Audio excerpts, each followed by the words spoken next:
প্রান্তিক জনগোষ্ঠীর মাঝে স্বাস্থ্যসেবা পৌঁছে দিতে বিশেষ স্বাস্থ্য ক্যাম্পেইন অনুষ্ঠিত হয়েছে। দিনাজপুরের বীরগঞ্জে প্রান্তিক জনগোষ্ঠীর মাঝে স্বাস্থ্যসেবা পৌঁছে দিতে বিশেষ স্বাস্থ্য ক্যাম্পেইন অনুষ্ঠিত হয়।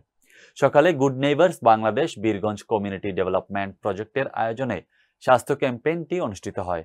Good neighbours Bangladesh Birganj community development প্রজেক্টের প্রকল্প ব্যবস্থাপক জনি বৈরাগীর সভাপতিত্বে প্রধান অতিথি হিসেবে বক্তব্য রাখেন উপজেলা পরিবার পরিকল্পনা কর্মকর্তা মোহাম্মদ মামুন হোসাইন। বিশেষ অতিথি হিসেবে বক্তব্য রাখেন good neighbours Bangladesh Birganj community development প্রজেক্টের CDC chairman Mohammad Toyobur Rahman, CDC সদস্য নারায়ণ চক্রবর্তী, বীরগঞ্জ কমিউনিটি ডেভেলপমেন্ট প্রজেক্টের medical officer doctor Mohammad Merajul Islam, health officer Shahiduzzaman প্রমুখ। এ সময় এলাকার গরিব ও হতদরিদ্র স্বাস্থ্য ও পুষ্টিকর খাদ্য উপকরণ সহ হাইজিন সামগ্রী স্বল্প মূল্যে 150 জনের মাঝে বিতরণ করা হয়। নীলফামারীর সৈয়দপুরে গড়ে ওঠা বিরিয়ানির হোটেলগুলোতে ঈদ উপলক্ষে মার্কেট করতে আসা ভোজন রসিক লোকজনের ভিড় হওয়ায় হোটেলগুলোর ব্যবসা জমজমাটভাবে চলছে। বিশেষ করে রোজা শেষে ইফতারের পর সন্ধ্যা থেকে গভীর রাত পর্যন্ত গ্রাম শহর বন্দরের লোকজন পরিবার পরিজন নিয়ে ঈদের কেনাকাটা করতে এসে এসব হোটেলগুলোতে শখ করে বিরিয়ানি খাচ্ছেন। পরিবারের লোকজন ছাড়াও কিশোর, যুবক, বয়স্ক, পুরুষ, মহিলারা ভিড় করে এসব হোটেলে।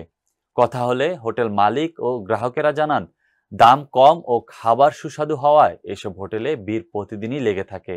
জানা গেছে শহরের Tajir Uddin grand hotel, Alshams hotel, Shah hotel সহ নামি দামি খাবারের হোটেলে বিরিয়ানির চেয়ে এসব হোটেলের বিরিয়ানি মূল্য কম হওয়ায় এসব হোটেলে বেশি ভিড় হচ্ছে।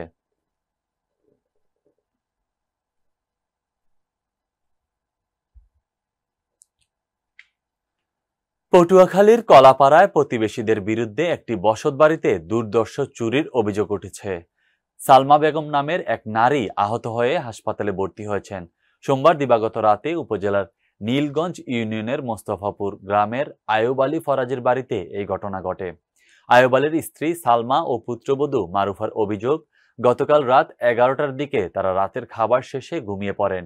এই সময় বাড়িতে কোনো পুরুষ লোক ছিল না। পরে প্রতিবেশী একই বাড়ির জাফর হাওলাদার, আবু হাওলাদার, মিজান হাওলাদার, সুমন হাওলাদার, রফিক হাওলাদার ও কাউসার হাওলাদার তাদের বাড়ির ঘরের টিনের বেড়া কেটে ভিতরে প্রবেশ করেন। দেশীয় অস্ত্রের মুখে তাদের জিম্মি করে 1 লাখ টাকা ও ব্যবহৃত স্বর্ণালংকার নিয়ে যায়। ওই নারীকে মারধরও করা হয়েছে। ভিকটিমদের ডাক চিৎকারে স্থানীয়রা এগিয়ে আসলে তারা পালিয়ে যায়। তারা মুখোশ পরিহিত থাকলেও কথাবার্তায় ও চালচলনে ওই নারীরা তাদের চিনে ফেলেন। কলাপাড়া থানার ওসি জুয়েল ইসলাম বলেন, পুলিশ ঘটনাস্থল পরিদর্শন করেছে, অভিযোগ পেলে আইনগত ব্যবস্থা গ্রহণ করা হবে।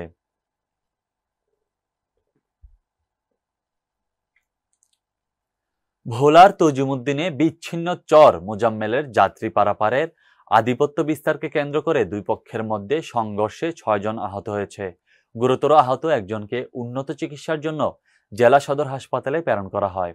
প্রত্যক্ষদর্শীরা জানান, রোববার সকালে তজিমুদ্দিন সুইচগেট ঘাটের যাত্রীরা ট্রলার ছাড়ার নির্ধারিত সময়ের কয়েক ঘন্টা আগে অনুমোদনবিহীন স্পিড বোর্ডে চর মোজাম্মেলের দুলাল বাজারে রওনা হয়। এতে ঘাট ইজারাদার আলমগীর ও তার ভাই ট্রলার চালক সিরাজ ও মিরাজের সাথে কথা কাটাকাটির জেরে স্থানীয় জামাল গ্রুপের সাথে তুমুল সংঘর্ষ বাধে।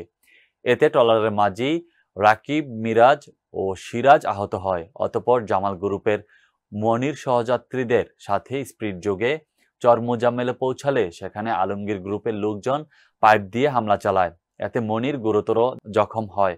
তাকে বাঁচাতে তার ভাই মাকসুদ ও তাদের মা বিবি হাসনা ও বাবা নাসির এগিয়ে আসলে তাদেরকেও পিটিয়ে জখম করে তারা।